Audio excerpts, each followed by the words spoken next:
오늘은 계획주의 신학과 신학 저번에 마감하려고 했는데 아무래도 1시간 더 해야 될 것 같아서 오늘 성령론에 대해서 말씀을 전하고 이제 이것을 마감하기로 하겠습니다. 이 책은 CLC에서 출판됐기 때문에 인터넷으로 구입할 수도 있고 시중에 나와 있으니까 필요하신 분들은 구입하시기 바랍니다.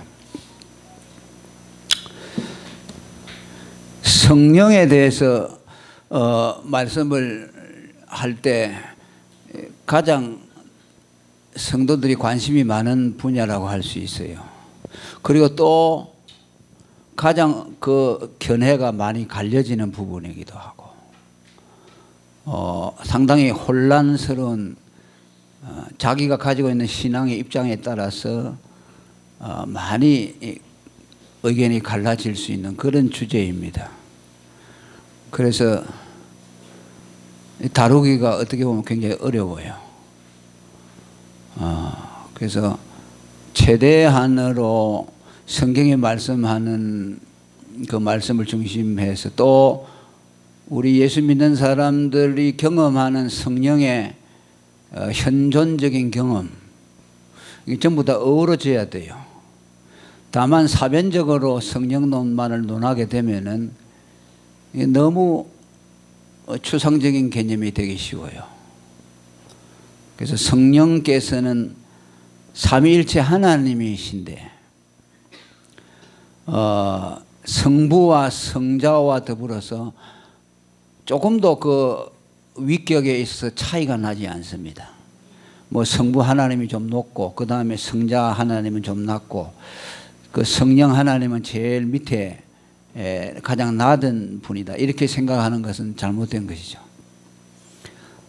삼위는 동등하세요. 한 분이신데 그 영광도 지위도 다 동등합니다. 그래서 우리는 성령을 성부와 성자와 더불어서 동일하신 하나님으로 우리는 고백을 해야 합니다. 그런데 이 성령에 대해서 올바른 견해를 가지고 있는 분들은 그렇게 삼위일체적으로 이해를 합니다만 그렇지 못한 사람들이 또 많이 있어요. 범신론자들이라고 하는 사람들이 있는데 기독교적인 신앙을 가지고 있는데 범신 편재론자들이라고 하는데요. 성령이 삼위일체 하나님으로 존재하지만은 만물 속에 내재되어 있고 만물 안에 함께 있다 이렇게 믿는 사람들입니다. 자, 그래서 이건 이제 이런 데서 뭐 토테미즘도 나오고 자연신론 자연 숙물 사상도 나오고 그래요. 과거에 성 프란시스 같은 사람은 범신 편재론적인 신앙을 가지고 있는데요. 그들 속에도 하나님의 신이 들어가서 프란시스가 설교를 하면은 나무가지가 소나무가 까딱까딱 반응을 하고 그 다음에 뭐 늑대나 이런 짐승들도 알아듣는다. 그 속에 하나님의 신이 들어가서 그렇다고. 범신론은 하나님의 신으로 단정하지 않지만은 제한하지 않지만 범편재신론은 하나님을 믿으면서 그 하나님의 신이 사물 안에 들어가 있다고 보는 거죠. 자, 그런 것들이 이제 로마 천주교에서 성물 숭배 사상, 예를 들면 성자들이 가지고 있던 그 옷이라든지 그들이 가지고 있던 일상품 속에 하나님의 신이 임재했다. 그래서 그걸 가지고서 거기서 하나님을 느낀다. 그렇게 되면 그게 미신이 되어버리는 거죠. 이제 그 로마 천주교에서 성물 숭배 사상이 거기서 나왔죠. 그 다음에 마리아상을 만들어 놓고 거기에 절하는 것은 그 마리아가 그냥 돌로 만드는 게 아니고 그 안에 신이 있다는 거죠. 그러니까 하나님의 신 성령을 물질 속에 넣는 거죠. 그게 얼마나 망령됩니까? 큰 죄지요. 근데 그들은 그걸 모르는 거죠. 이제 그게 전부 신학이 잘못됐어요. 성령에 대해서 하나님에 대한 믿음이 잘못됐기 때문에 그렇다. 그렇게 우리가 이해할 수 있어요. 그 우리가 뭐 만화 영화 아이들 보면 뭐 정령이라는 거 있죠. 뭐 숲속의 요정 이런 것들이 있죠. 그런 것도 전부 신이 물체 속에 들어가 있다. 이렇게 보는 거죠. 아프리카 같은데 정령 숭배 사상 같은 거 있죠. 산속에 들어가서 그 막 절하고 여기 막 신이 있다고 생각하고 기운, 어떤 신적인 기운이 느껴진다 하고 이런 것들이 성령에 대한 왜곡된 데서 많이 나타나고 있습니다. 또 뭐 어렵습니다만 해결주의자 같은 철학자들은 정신이라고 봐요. 세계사적인 정신. 그 세계를 어떤 시대를 풍미하고 있는 정신사조 같은 게 있잖아요. 그 속에 하나님의 성령이 개입이 돼 가지고서 하나님의 성령이 그 시대 사조 속에 나타났다. 그래서 세계사적인 정신, 그래서 하나님과 세상을 연결지어는 그런 사상. 그것이 이제 헬라 철학으로 올라가면 로고스 신학이라고 해가지고서 예수님을 로고스 말씀이라고 한 것은 이 세상에 어떤 움직이는 원리, 그런 사상들이 있다. 그것이 예수님이 육체를 입고 오신 그것이 아니고 어떤 원리, 신적인 어떤 기운 이런 것들을 통해서 하나님을 계시해 준다. 그러니까 그 헬라 철학 속에서도 하나님이 있다고 그러고 그 시대의 사조 속에서 하나님을 경험한다는 거죠. 그게 얼마나 그러니까 그런 것들이 이제 종교다원주의적인 신앙으로 흐르게 되는 거죠. 하나님은 그런 분이 아니잖아요. 그렇게 되면 하나님은 정신, 무슨 정령, 또 물질 속에 내재되어 있는 범신론적인 존재, 그 하나님이 아니죠. 그런 신은 아주 조잡한 그런 신이죠. 우리가 하나님을 그렇게 믿으면 되겠습니까? 그건 큰 죄가 아니겠습니까? 또 뭐 작가들이 글을 쓸 때 무슨 영감을 받았다는 말이에요. 인스피레이션이라고 하죠. 그건 우리가 말하는 스피릿하고 다르죠. 우리는 성령을 스피릿이라고 하죠. 그래서 작가들 속에 무슨 영감을 줘가지고서 글을 쓰는데 그걸 갖다가 하나님이 걔에게 계시를 주어서 했다. 그러니까 예수 믿는 사람들 중에서 그렇게 말하는 사람들이 있어요. 그냥 하나님이 감동해서 내가 이런 참 좋은 글을 썼습니다. 이렇게 말하는 게 아니라 나를 하나님이 그 시대에 계시자로서 줘가지고서 성령으로 계시해 줘가지고 알게 됐다. 이렇게 사람들 속에 어떤 영감적인 것으로 또 그렇게 말합니다. 그러나 그것은 성경이 완전히 완성되고 나서 계시가 완성된 이후에는 성령이 그렇게 하지 않아요. 왜냐하면 더 이상 계시가 필요 없잖아요. 우리는 그냥 하나님이 오셔서 깨우쳐 주면 그냥 깨달는 정도로 하지. 저도 이제 설교를 하다가 어떤 때는 막 이런 깨달은 게 있단 말이에요. 신비해요. 어떻게 이걸 내가 깨달았는가 그런 때가 있어요. 그럼 거기서 교만해져 버리죠. 야, 내가 이 시대에 어떻게 대단한 인물이다 이렇게 막 그렇게 하면 이단이 되는 거죠. 뭘 대단하겠어요. 그거 다 성경에 기록된 것이고 그거 조금 깨달는 것뿐이죠. 이 삼위일체 하나님이신 이 성령은 이렇게 존재하시지만 그분이 하시는 가장 큰 역사는 뭐냐면요, 우리 구원을 적용시키는 일을 합니다. 그게 가장 큰 일이에요. 성령은 뭐하러 보내주셨느냐? 택한 백성들을 구원하기 위해서 보내주셨어요. 아멘. 이걸 제쳐놓고 어떤 사람들은 자꾸 은사 병 고치고 이적 일으키고 그거는 참 밑에 있는 것이에요. 구원하기 위해서 그저 그걸 조금 이용하는 것이죠. 하나님이 살아계신다. 그래서 예수가 하나님의 아들 그리스도라는 걸 믿게 하기 위해서 은사를 통해서 조금 드러내는 것이지. 그게 대단한 거 아니잖아요. 그리스도를 믿음으로 구원시키는데 하나님은 구원을 계획하세요. 계획하시고 어떻게 죄인들을 구원하신가를 전부 하나님이 주권적으로 계획하시고 그 구원할 때 어떻게 합니까? 죄인들을 구원할 때 그 아들을 보내서 그분의 십자가 죽음을 통해서 구원하신다. 그러니까 그리스도는 누굽니까? 하나님의 구원의 시행자지요. 우리 구원을 이루기 위해서 십자가에 죽으신 분이죠. 그럼 성령은 뭐 하는 분이냐? 그 아버지가 계획하시고 아들이 이루신 그 구원을 개개인에게 적용시켜 줘요. 그 구원이 그 사람에게 임하도록 하냐. 그게 뭐냐? 거듭나게 하는 거야. 거듭나게 해서 새 사람으로 완전히 만들어서 그러니까 믿음을 주시고 복음을 듣고 믿어지게 하시고 그래서 구속을 적용하는 일을 하십니다. 신학자들이 전부 여기에다 주목을 했어요. 성경을 전부 이렇게 살펴보면 성령이 하시는 가장 큰 일이 그것이라는 것은 다 공통적으로 주장되고 있습니다. 칼빈도 성령을 구원의 영이라고 하셨어요. 구원의 영. 택한 백성들을 구원시키는 영. 그러니까 예수님이 자기 택한 백성을 위해서 죽었잖아요. 그럼 그 죽은 백성이 있잖아요. 예수님이 위해서 죽은 백성이 있으면 이제 그들에게 가가지고 전도자가 복음을 전해주면 성령이 그 말씀이 믿어지게 하는 거예요. 택한 백성들이. 그럼 그 사람이 거듭나게 되죠. 새로운 피조물이 되죠. 구원을 받는 거죠. 이것이 가장 큰 일이라고 할 수가 있습니다. 칼빈은 이런 말을 했습니다. 하나님은 그가 죽음에서 건져내려고 의도한 사람은 그 누구라도 중생의 성령과 함께 소생시키신다.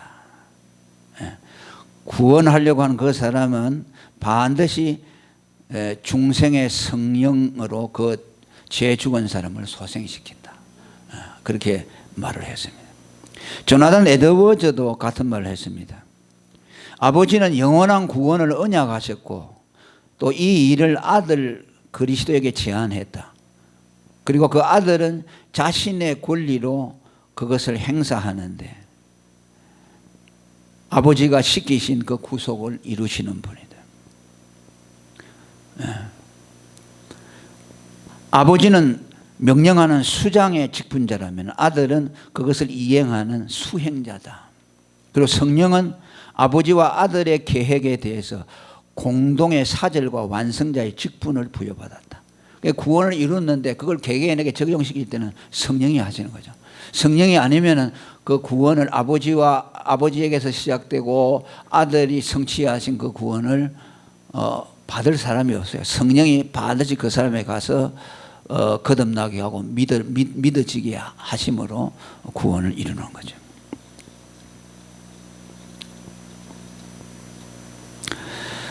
그리고 이 성령은 성도의 능력입니다.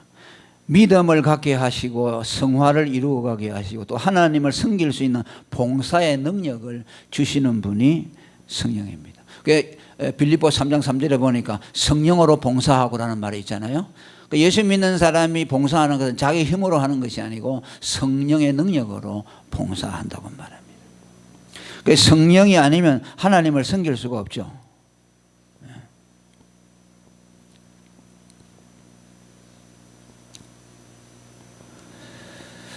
그리고 이 성령의 가장 중요한 역할 가운데 하나가 성령은 어떻게 일하시느냐. 성도들을 구원하게 하고 또 성화를 이루게 하고 또 하나님을 섬기도록 하는 그 힘을 성도들 안에서 어떻게 불러일으키느냐 하면요. 말씀을 통해서 성령께서 그렇게 일으켜요.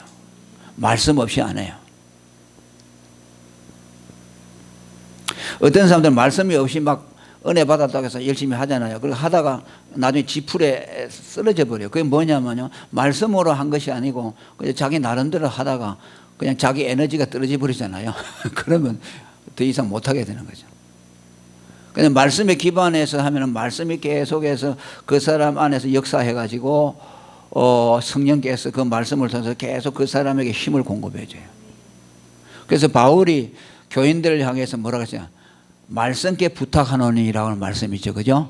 그가 가르친 성도들에게 준 말씀이 계속 그 사람들 안에서 성령으로 말미암아 불일 듯이 일어나서 그 말씀과 성령의 능력으로 하나님을 섬길 수 있도록 만들어주는 겁니다. 그래서 성령은 말씀이 없이는 역사하지 못해요. 그 말씀은 칼빈은 이런 말을 했습니다. 성령의 역사를 일으키는 원동력이고 또 성령이 붙들고 일하시는 병기라고 했죠. 그 말씀을 뭐라고 했습니까? 성령의 검이라고 했잖아요. 그러니까 말씀은 자기 자신이 뭘 하지 못해요. 성령이 와서 그것을 무기로 삼아가지고 성도들 안에 역사할 때에 그 말씀이 사람들 안에서 역사하는 거죠. 그 말씀이 성령이 역사하지 않으면 말씀이 와서 그 사람을 움직이게 못해요. 맨날 듣지만은 그냥 듣고 속에 경일기예요. 아무것도 못해요. 그 말씀이 그 안에서 내가 이렇게 살아야 되겠다. 아, 하나님이 이렇게 말씀이 하셔서 내가 이렇게 해야 되겠다는 그런 것을 누가 일으키느냐 하면 성령이 일으키는 거죠. 그게 병기라고 할 수가 있죠. 그러니까 목사님들도 설교를 할 때 성령을 강하게 의존해서 설교하는 분들이 있고 또 뭐 대부분 다 그렇지만 그렇지 못한 분들도 있어요. 뭐 자기 지혜를 의존한다거나 자기 지식을 의존해 가지고서 하시는 분들도 간혹 있어요. 아니 어떻게 보면 또 많을 수가 있어요.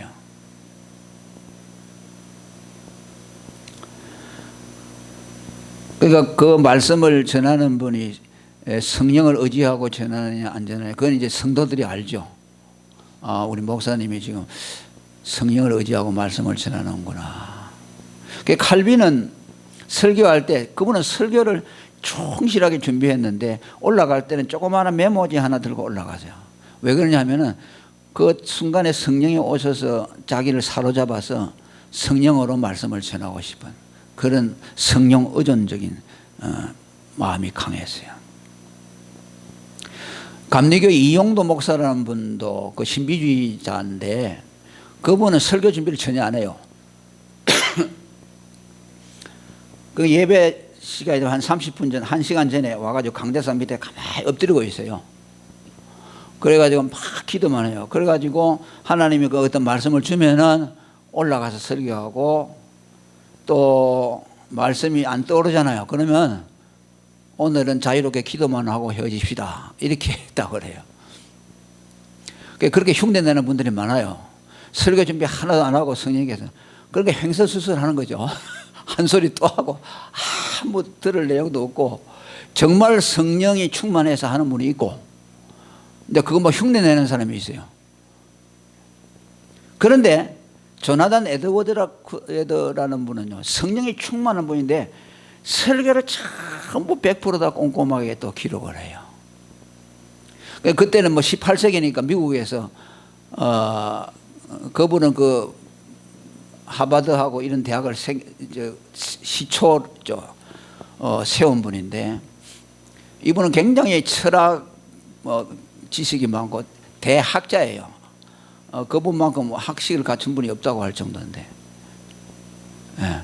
그분은 설교를 다 100% 적어요. 그런데 그때는 이제 뭐 전기도 귀한 시절이고 우리 때는 뭐 전기가 있었든지 없든지 하다가 뭐 불이 꺼져 버렸대요. 뭐 촛불이 꺼졌든지. 그러니까 설교는 못하고 그냥 가만히 있다가 마쳤다고 그래요. 그러니까 이분은 설교를 보지만은 또 성령이 충만했는데 또 설교 원고를 안 보면 안 돼요. 그러니까 설교 원고를 보느냐 안 보느냐가 성령을 많이 의지하느냐 안 하느냐 그건 아니에요. 설교 준비를 충실히 하고서도 성령만 의지하고 설교하는 분이 있고 그렇지 못한 분도 있을 수 있어요. 영국 웨일즈 부흥을 이끌었던 하웰 해리스라는 청교도라는 사람인데 이분은 뭐 평신도였던 것 같아요. 그분은 경건의 실제라는 그 당시에 굉장히 파워가 있는 책이 있는데 경건한 서적인데 교인들 앞에서 그 책을 읽어주는데 교인들이 막 은혜를 받았어요. 그러니까 그 책이 정말 성령으로 준비된 책이고 또 그걸 읽는 사람이 성령만 의지해서 읽잖아요. 그러면요 회중들이 은혜를 받아요. 그러니까 설교를 뭐 칼빈은 원고를 안 봤다고 해서 뭐 성령 충만하고 조나단 에드워즈는 원고를 봤기 때문에 성령을 덜 의지했다. 그게 아니에요. 철저하게 다 성령을 의지했어요. 그 바울 사도는 대학자이면서도 그분은 설교할 때마다 뭐라 그러죠? 사람의 지혜를 의지하지 않고 성령의 나타남으로 한다 그랬죠. 성령의 나타남과 능력으로 설교했다고 고린도전서 2장 4절에 말씀했습니다. 그러니까 그분은 뭐 정말 뭐 10시간이라도 자기 지식을 동원해서 설교할 수 있는 분이죠. 그런데 이제 성령의 능력을 경험하고 나서는 말이 졸하다고 그러죠. 말이 시원찮아요. 그 왜? 성령만 의지하고 하니까 막 이게 따다다다다 못하는 거예요. 그 성령의 간섭을 받잖아요. 말 한마디 한마디 할 때마다 성령의 간섭을 받아가지고 조심스럽게 하는 거죠. 저도 이렇게 설교를 원고를 쓸 때 딱 써놓고 보면 이게 감동이 안 되는 게 있어요. 그건 다 지워버려요. 그게 하나님께서 깨우쳐 주셨어요. 성령이 감동 안 되는 용어들이 있어요. 그럼 그걸 하나님이 다 제하게 해요. 제하게 하고 성령이 감동되는 단어들만 골라가지고 지금 제가 설교를 하고 있어요. 그러니까 뭐 시간이 많이 걸리죠. 많이 걸리고 그걸 또 다 빼고 이렇게 하니까. 그 다음에 이 성령은 무엇보다 우리에게 믿음을 주시는 영입니다. 아멘. 아까도 뭐 말씀했습니다. 그래서 성령과 구원을 이루고 그 구원은 뭘 통해 됩니까? 믿음으로 되는 거죠. 그러니까 성령은 구원의 영이고 그 다음에 믿음을 주관하는 영이다라고 말합니다. 그래서 종교개혁자들은 전부 성령을 신앙과 연결 지으기를 좋아했습니다. 존 오웬도 이런 말을 했습니다. 우리 안에 믿음을 일깨워 주시는 이도 성령이시다. 이 믿음을 통해 우리는 그리스도 자신을 받아들이게 되고 그의 피에 정결케 하는 힘에 참여하게 된다. 자. 칼빈은 또 이렇게 말합니다. 신앙은 성령의 유일한 선물이고 신앙은 성령의 중요한 사역이다. 성령이 만일 우리에게 역사하지 못하면 우리는 그냥 불신앙으로 남아있을 텐데 성령께서 오셔서 우리를 일깨움으로 초저한적인 믿음의 선물을 받게 되었다라고 말씀합니다. 그리고 이 성령이 우리 영혼 속에 증거해 주는 믿음은 추상적이거나 희미하지 않고 너무도 확실하고 분명하다고 말합니다. 오늘 낮에도 설교했죠. 우리가 예수 믿는 거 하나님 보이지도 않는데 어떻게 믿냐. 그러니까 막연하다고 생각하죠. 아니라는 거예요. 하나님을 본 것처럼 믿어요. 천국을 보지 못했지만 본 것처럼 믿어요. 예수님을 보지 못했지만 본 것처럼 믿어요. 베드로전서 1장 8절에 지금도 보지 못하나 믿고 말할 수 없는 영광스러운 즐거움으로 기뻐한다고 말씀했죠. 그러니까 불신자들이 오해하는 거죠. 그냥 예수쟁이들은 하나님 없는데 그냥 있다고 생각하고 있다고 치자라고 믿는다고 생각해요. 그것은 착각이죠. 그런 신앙을 어떻게 가집니까? 그건 신앙에 힘이 있겠어요? 조금 믿었다 금방 물거품에서 사라지죠. 어떻게 그걸 평생을 믿고 나갑니까? 그런 신앙을 가지고서. 그러니까 믿음은 능력이죠. 능력인데 그 왜 능력이냐? 성령으로부터 오기 때문에 그렇습니다.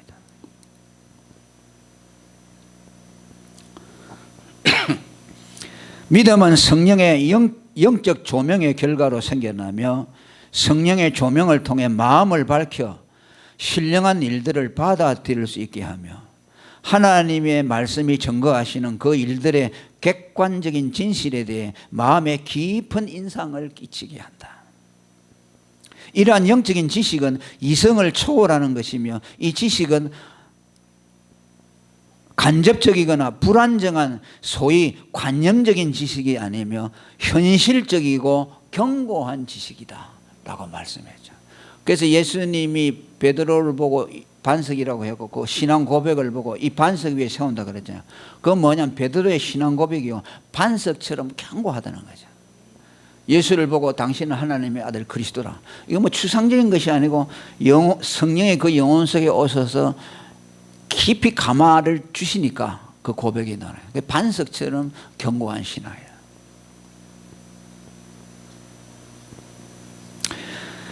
토마스 구드원이라고 하는 위대한 신학자는 이렇게 말합니다. 성령께서는 우리 안에 믿음을 역사하실 때 두 가지 일을 행하신다. 첫째는 우리에게 새로운 지각, 꼭 그리스도를 알아볼 수 있는 새로운 눈을 열어주신다. 예수 그리스도를 알아볼 수 있게 만들어요. 둘째, 성령 자신께서 그 새로운 자각 위에 빛으로 오심으로 영적 실제에 대한 영적 시야를 열어주신다라고 말씀합니다.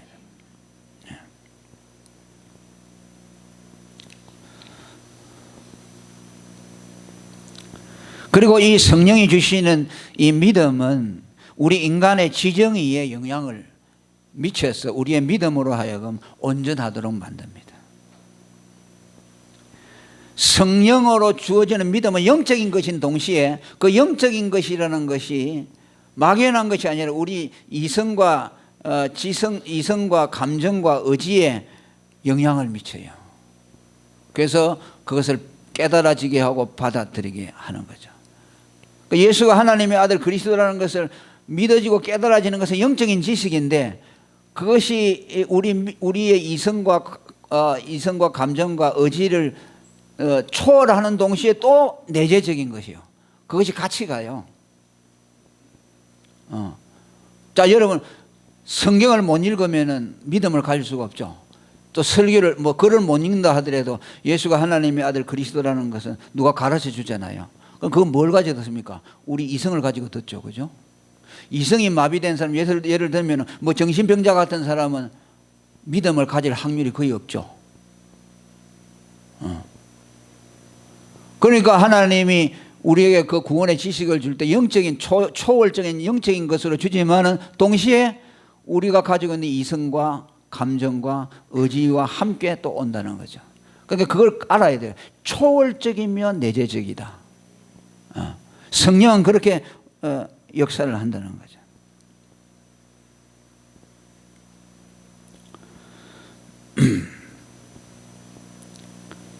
그러니까 이 믿음이 성령으로 말미암아 우리에게 줄 때는 반드시 하나님의 말씀을 통해서 우리에게 주인다. 아까도 말씀했죠. 그러니까 우리의 지성을 가지고서 어디에다가 쓰는 거 하니까 하나님의 말씀에다가 집중하게 하죠. 그러니까 이 하나님의 말씀 지성이 없이 믿음을 갖잖아요. 그러면 그건 신념밖에 안 돼요. 자기 마음속에서 우러나는 거죠. 자, 무슨 체면을 거는 사람들이라든지 신념주의자들은 아무 근거도 없이 할 수 있다. 나 부자 될 수 있다. 막 이렇게 외치라고 그러죠. 나는 행복하다. 나는 행복하다 그러죠.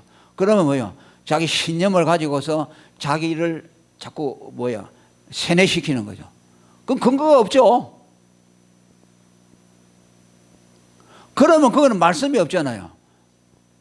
그러니까 신념으로 만들어낸 신앙을 갖다가 신앙이라고 생각하는 사람이 많다 그러면 오늘날 교회 안에 말씀 없이 그냥 사람들이 요구하는 이득, 성공에 대한 욕구, 건강해지고 싶은 욕구, 부자 되고 싶은 욕구, 그것만 가지고 부엉 띄어가지고 거기다 신념을 불어넣어주면 그러니까 믿음을 이용하는 거죠. 자기 신념을 확장시키는 데 이용하는 거죠. 그렇게 되면 신념론적인 신앙이 돼, 심리학적인 신앙이 되는 거죠. 그건 믿음이라고 할 수가 없죠. 반드시 믿음에는 뭡니까? 하나님의 말씀이 근거가 돼야 되죠. 말씀이 없으면 그 믿음이 나올 수가 없어요.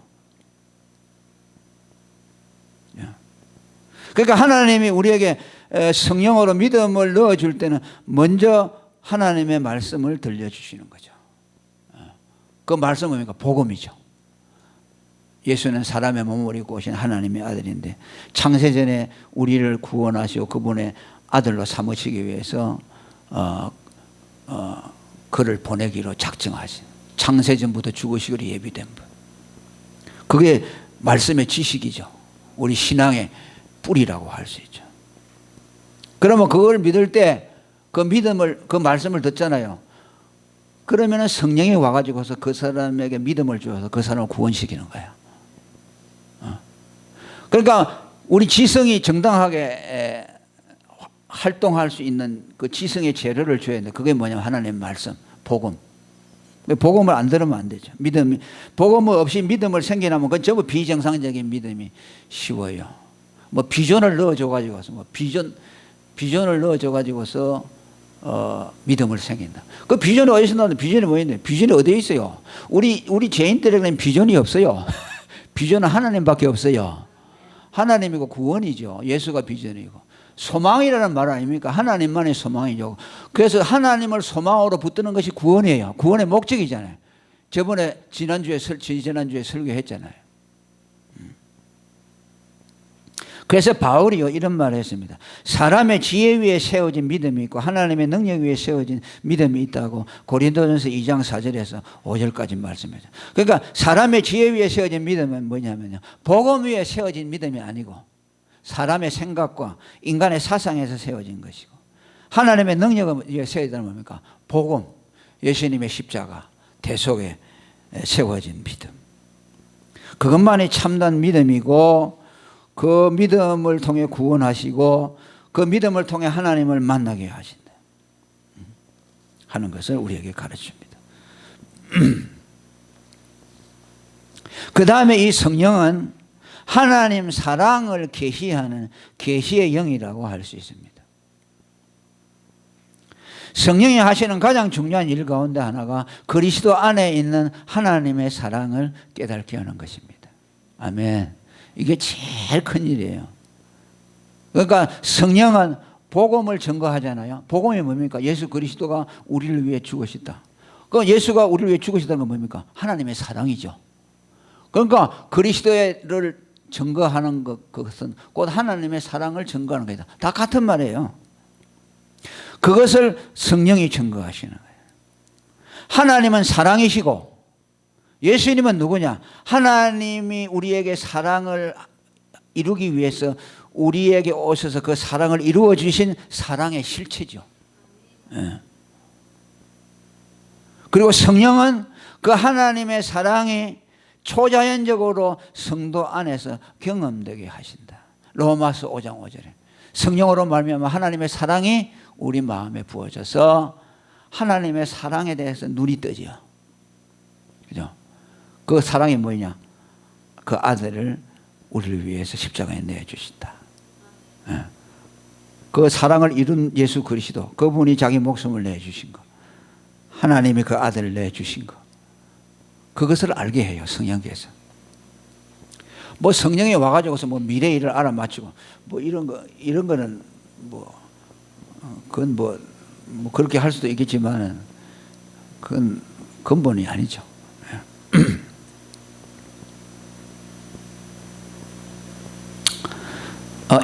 조나단 에드워즈는 또 이렇게 말씀합니다. 성령은 신적인 사랑으로 아버지와 아들에게 모두 영향을 주는 우월함이 있다. 뭐 번역이 조금 이상해요. 성령은 아버지와 아들의 사랑이고 활동하시는 하나님이시다. 아멘. 성령이 아버지와 아들의 사랑을 계시해 주는 거예요. 그러니까 성령은 바로 하나님 아버지의 사랑이시요. 사랑을 계시해 주시고 아들의 사랑을 계시해 주신다. 그러니까 이 에드워즈는 그냥 성령을 하나님의 사랑이 활동하는 것이다 라고 이렇게 표현을 했어요. 계시해 준다는 것을 좀 더 뛰어넘어서 좀 더 확고하게 그렇게 말을 했죠. 성령은 하나님이 자기 자신에 대한 사랑 안에서 현존하신다. 그러니까 성령과 하나님의 사랑을 구분할 수 없을 정도로 성령은 그냥 하나님의 사랑이다. 이렇게 표현을 했습니다. 그 앤드류 무레이, 조나단 에드워드는 고린도전서 13장을 가지고 책을 쓰신 분인데 하나님 사랑을 많이 경험한 분이에요. 그 앤드류 무레이 같은 분들도 그러고 뭐 칼빈도 그렇고 루트도 그렇지만 전부 믿음이 정말 훌륭한 사람들은 전부 하나님의 사랑에 집중했어요. 그 하나님의 사랑의 실체가 그리스도라는 것. 서로 이것은 분리될 수가 없죠. 앤드류 모레이는 능인 지식에 넘치는 그리스도의 사랑을 안다는 에베소 3장 18절의 말씀을 이렇게 해석했습니다. 이것은 이해력이나 사고력에만 근거한 지식이 아니라 예수께서 내주하시는 마음이 갖는 복된 의식으로 하나님 사랑을 깨닫는 것을 말한다. 마음 그 자체로는 깨닫거나 상상조차 할 수 없는 내용으로서의 그 사랑을, 하나님의 사랑을 발견하는 것이다. 그러기 위해서 우리는 기도하며 하나님은 사랑이시다는 말씀에 귀를 기울여야 한다. 그는 우리가 사랑을 충분히 이해할 때까지 모든 것을 공급하신다. 성령의 내주함과 아버지께서 능력으로 우리 안에서 일하시는 목적도 뭐냐? 이 하나님의 사랑을 깨닫게 하기 위해서다. 그러니까 하나님의 사랑을 깨닫는 것이 전부예요. 우리 신앙에.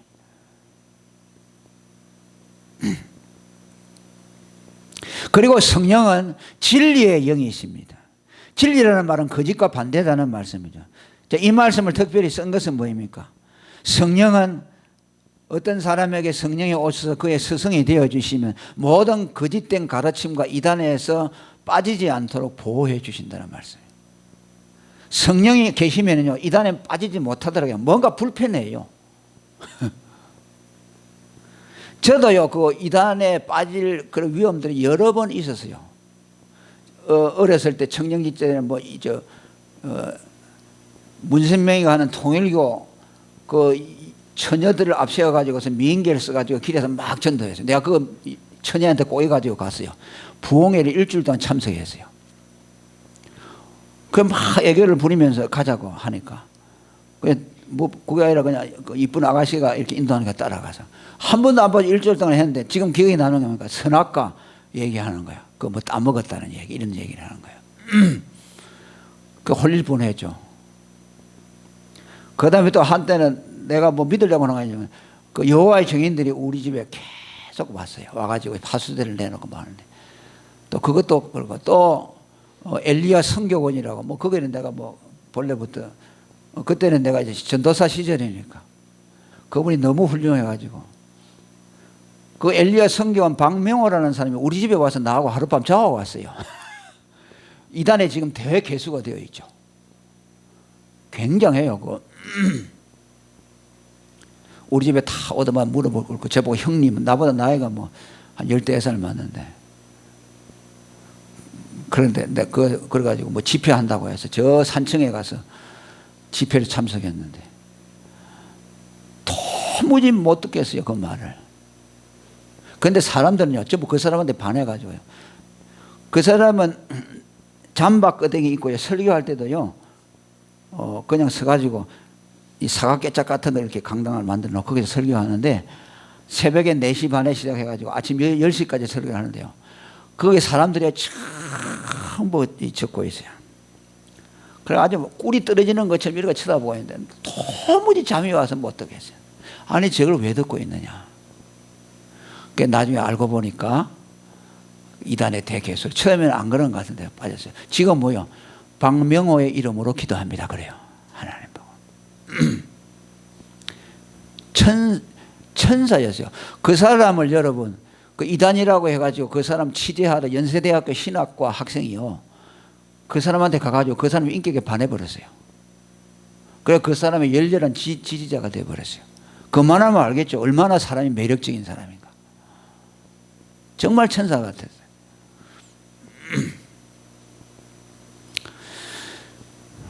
좀 그런 유혹들이 많았는데 또 무슨 여러 가지 저는 호기심이 많기 때문에 정말 복음으로 경고에 서기까지 많은 관심. 또 어렸을 때 우리 아버지가 불교 신자니까 또 절에도 많이 다녔어요. 절에다가 내 이름을 다 올려놓고 4월 초팔로 가면 거기 가서 절하고 막 우리 아버지가 새벽마다 일어나 천수경을 외우고 나 누워 자는데 이 종을 땡땡땡땡 치면서 천구업지는 수리수리 마수리 수수리 사바하 그걸 듣고 자랐어요. 제 등에 칠성판이 있대요. 점이 7개가 있대요. 그래서 특별히 점지됐대요. 그 부처가 내려졌대요. 그런데 목사가 됐죠. 그러니까 나는 어떻게 보면요, 도무지 예수를 믿을 수 없는 사람이라 막 어려서부터 그렇게 했는데 하나님이 다 창세전부터 택해 놓았잖아요. 이렇게. 여러분들도 마찬가지죠. 뭐 여러분들이 믿고 싶어서 믿은 줄 아닙니까? 천만의 말씀. 그러니까 진리의 성령은 삼위일체 하나님을 믿도록 보호해줘요. 거짓된 가르침이 오잖아요. 뭐 일시적으로 거기 좀 뭐 빠져 들어갔다가 반드시 나오게 해서 왜? 하나님이 그 사람을 가만히 안 돼요. 그러니까 우리는 뭘 받았으면 진리의 사랑을 받았다고 해요. 아멘. 올바른 신앙을 분별할 수 있는 그 진리의 영을 받았어요. 진리의 영은 성령이잖아요. 그러니까 기독교 역사에 이단들이 많이 있잖아요. 그러니까 전부 진리의 사랑을 받지 못했죠. 아리우스 같은 사람은 삼위일체를 부정했죠. 예수가 하나님이 아니라고 했죠. 그 최초의 삼위일체 논쟁이죠. 아다나시우스가 그 사람을 정죄했죠. 그래서 삼위일체 교리를 수호했습니다. 대단한 역사죠. 교회사에 하나님이 그런 위대한 인물을 놔서 오늘 우리가 삼위일체를 믿는데 얼마나 힘이 됩니까? 이 아다나시우스가 그게 아니라 지금 말하자면 이 아리우스라는 사람은 어떤 사람이냐? 신천지 하나님의 교회 여호와의 증인 이게 전부 아리우스파예요. 그러니까 벌써 뭐 2000년, 1500년 전에 했던 이단을 지금 신천지 이것들이 따라하고 있는데 그러면서 자기들이 지금 깨달았다고 생각하는 것이요. 웃기는 소리죠. 2000년 기독교 역사에서 이단이 뭐 얼마나 많은 종류가 나타났겠어. 지금 나타난 것 중에 새 것이 어디에 있어요? 전부 다 재탕이죠. 그 기독교사를 모르니까 자기가 뭐 혼자 깨달았다고 하지. 자기 혼자 깨달은 게 어디에 있어요?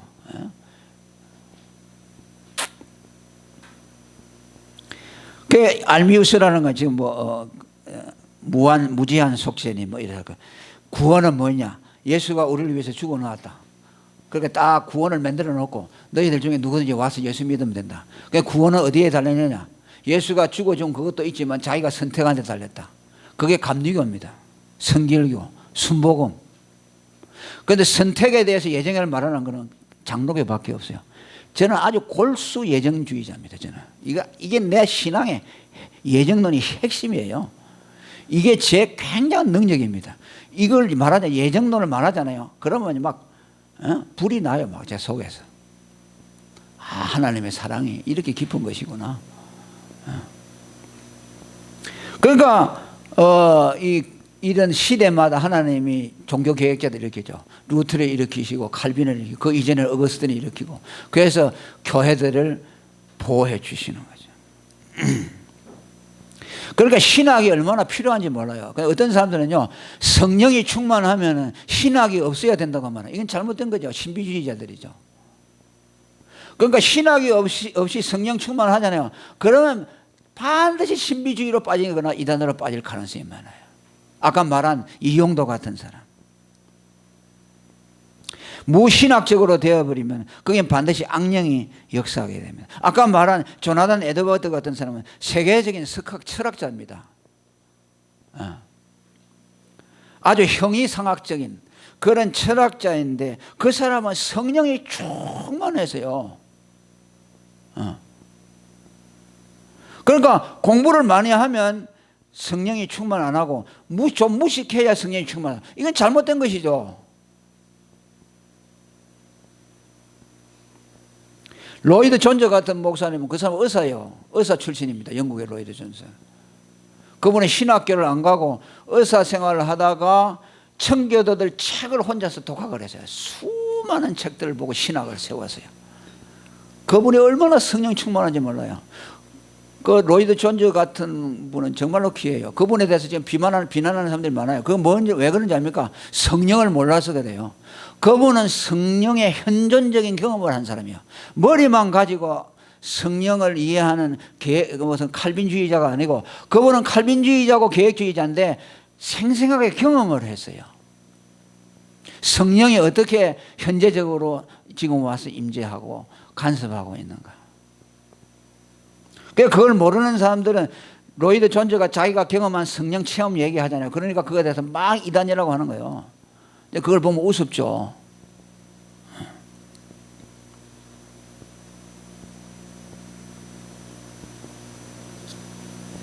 그래서 지식이라는 거, 성령은 우리의 지성을 무시하지 않고 성령은 우리의 신앙을 초이성적인 것으로 만들지만은 동시에 또 이성과 감정과 의지를 통해서 함께 역사한다는 거예요. 그러니까 한쪽에 치우치면 안 돼요.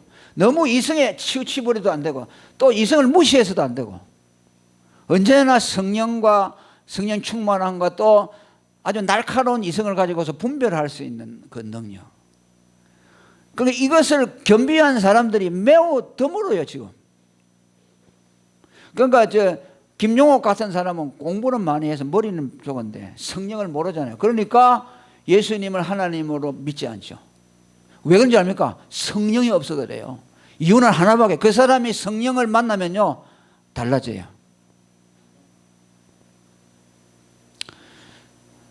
그러니까 막 극단적인 신비주의로 막 빠져버리든지 아니면 그냥 이성주의로 빠져버려서 그 주지주의인 시간 그냥 머리만 굴려가지고 믿는 거. 막 조금 이상하면 전부 이단이라고 해버리고. 왜? 성령에 대해서 모르니까.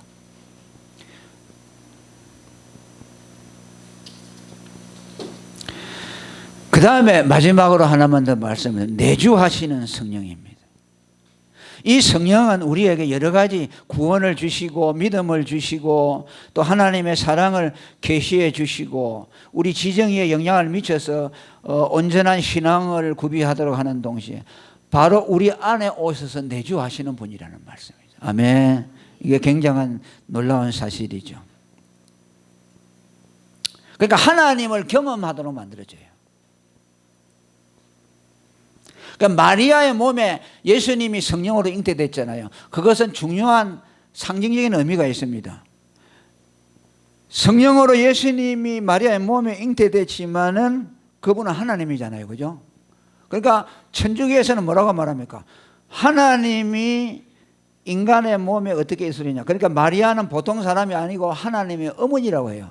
그러니까 죄가 없는 분이 돼야 되죠. 그죠? 죄가 없어야만 하나님이 그 뱃속 안에 들어갈 수 있잖아요. 죄가 있으면 그 죄가 오염된다는 거예요. 예수님한테. 그래서 마리아를 동정녀, 성모라고 하죠. 하나님의 어머니라는 뜻이에요.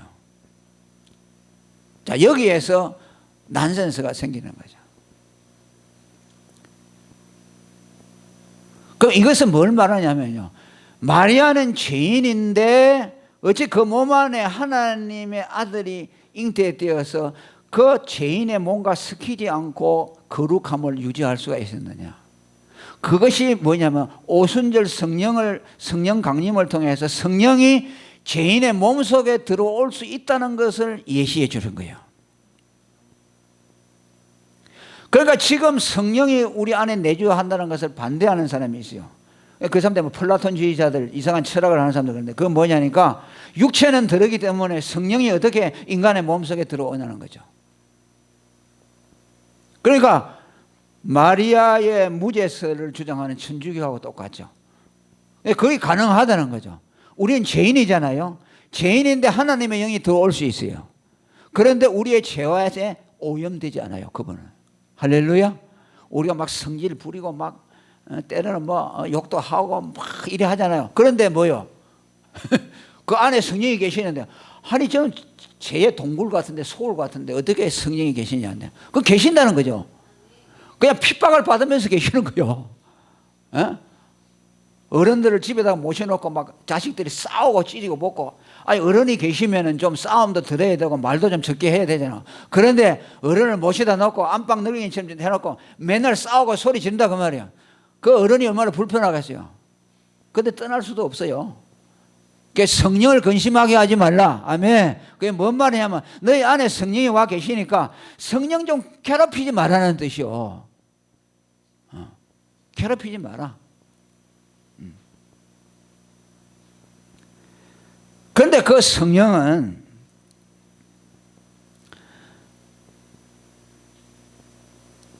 다른 그 삼위일체 하나님과 아들의 아들과는 다 같지만은 특별히 성령은 육체를 입으신 아들로부터 나오셨죠.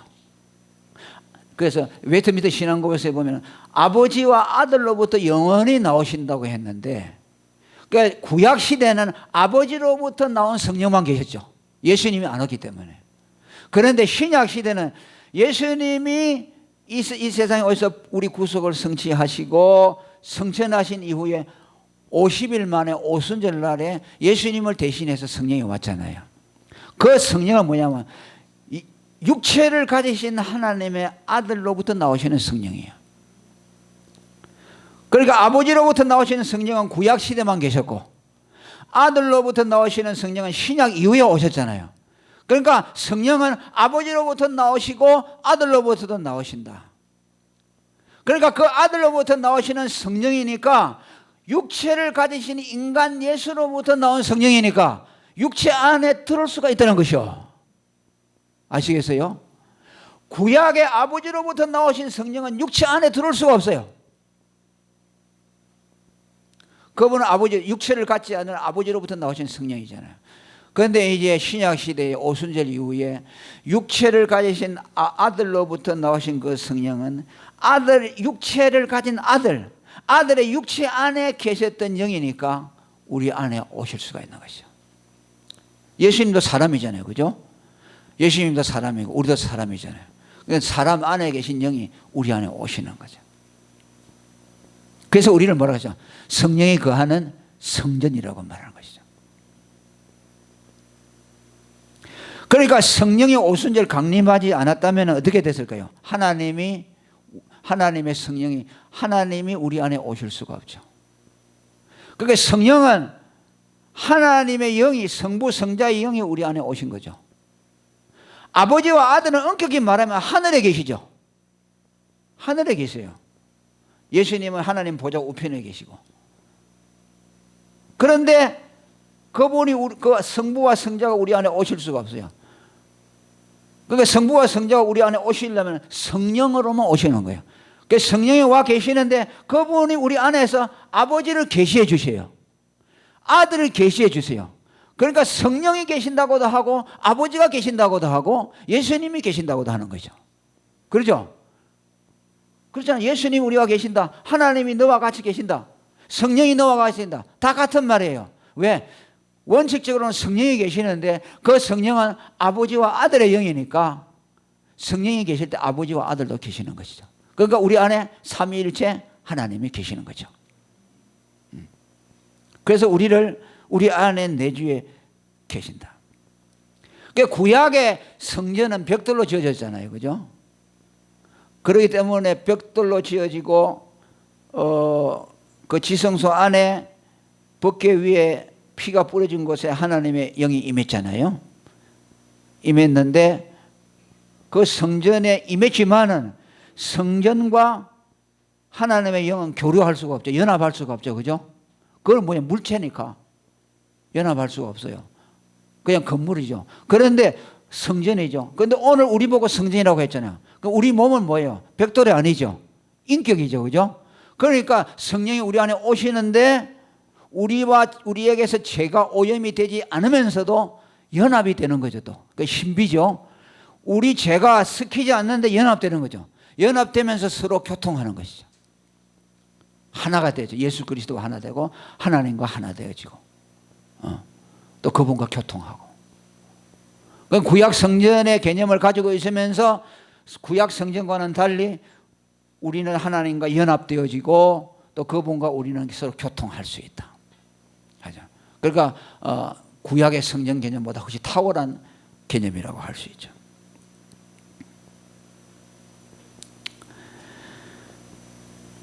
자, 필립 얀시는 이런 말을 했습니다.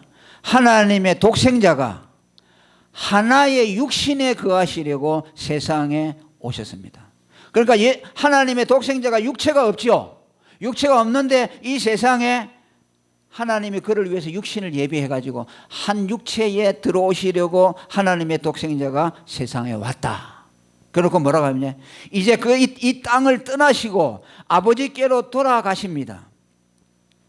그리고 난 이후에 보혜사 진리의 성령이 많은 육신에게 거하시려고 오실 것입니다. 아멘. 예수님이 하나님의 독생자가 이 세상에 올 때는 한 육체, 그 나사렛의 마리아와 요셉의 아들로서 육체로 입어서 한 육체 안에 오셨지만 이제 그분이 가시고 오신 보혜사는 많은 육체에 거하시려고 왔다. 그게 누구냐? 여러분이래. 저와 여러분.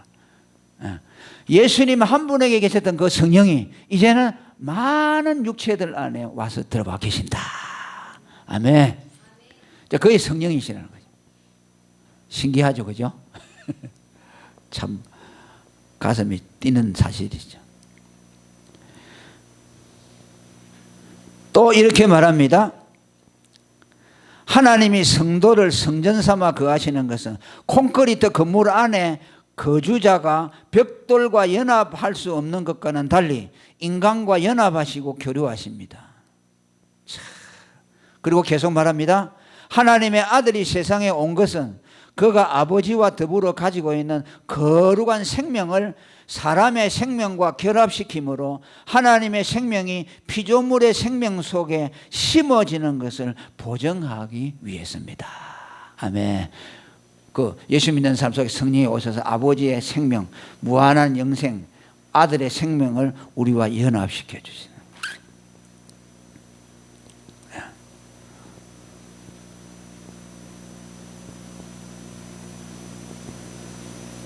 그리고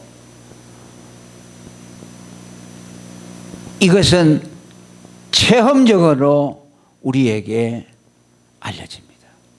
성령이 우리 속에 와 계신다는 것은 단순한 이론이 아니고 영적으로 또 여러 가지 다양한 방법을 통해서 성령이 우리와 함께 하신다는 것을 현존적으로 증거해 주셔요. 이제 그것을 많이 경험하는 사람이 있고 또 적게 경험하는 사람이 있고 아니면 또 영적으로만 하나님이 나와 계신다 이런 분도 있고 그래요. 그건 뭐 차이가 있기 때문에 뭐 어떤 사람이 표준을 해가지고 그렇게 할 수는 없어요. 아주 그냥 영적으로만 아는 분들이 있고. 그래서 사도행전 2장 17절에 이렇게 말씀합니다. 하나님이 가라사대 말세에 내가 내 영으로 모든 육체에 부어주리니. 할렐루야. 우리 육체에 하나님의 영이 임하신. 그러니까 오순절 성령이 임했을 때 그죠? 사람들 머리 위에 불이 임했다 그러죠. 그게 성령의 임재죠. 그 다음에 사람들이 막 방언을 하고 그 다음에 뭐냐 막 땅이 흔들렸다 그랬죠. 또 불의 혀 같은 것이 막 갈라지는 게 보였다 그랬죠. 그 성령은 물체는 아닌데 영적인 여러 현상들을 통해서 가시적으로 보여야죠. 옛날에 그 스폴전 목사님 영국에서 목회하실 때에 어떤 사람들이 그 목사님 교회에 불이 났다고 뭐 양동에다 물을 갖다가 와서 했는데 그게 뭔가 하니까 그 성령이 현존했었어요. 막 불같이 그 교회에 임하니까 진짜 불이 난 줄 알고 양동에 가서 그런 일들도 있어요. 가시적이죠. 가시적이니까 막 그렇게 우리에게 임재하시는 것을 하나님이 현존적으로 알려주십니다. 그리고 이 내주하시는 성령은 성도들을 하나로 연합시켜 줍니다. 그래서 교회를 이루게 되는 거죠. 이제 교회라는 것은 예수 믿는 사람 한 사람 한 사람인데 이제 그 사람들 속에 성령이 있잖아요. 그럼 그 성령으로 다 묶어주는 거예요. 그래서 그 사람의 성향이 다 다르고 고향도 다르고 무슨 지역색도 있고 뭐 혈액형도 다르고 학식도 차이가 있지만은 하나로 묶는 것이 그게 뭐냐 성령이에요. 그 안에 성령이 하나로 묶어요. 또 예수님의 피, 한 피 받아 한 몸 이렇잖아요. 그러니까 그 성령이 전부 하나로 만들어지고 가지고서 서로를 바라볼 때 그 안에 있는 예수님이 뭘 보게 하시고 그래서 사랑하게 하시고 연합하게 하셔서 그래서 그 속에서 하나님의 나라를 경험하게 하죠.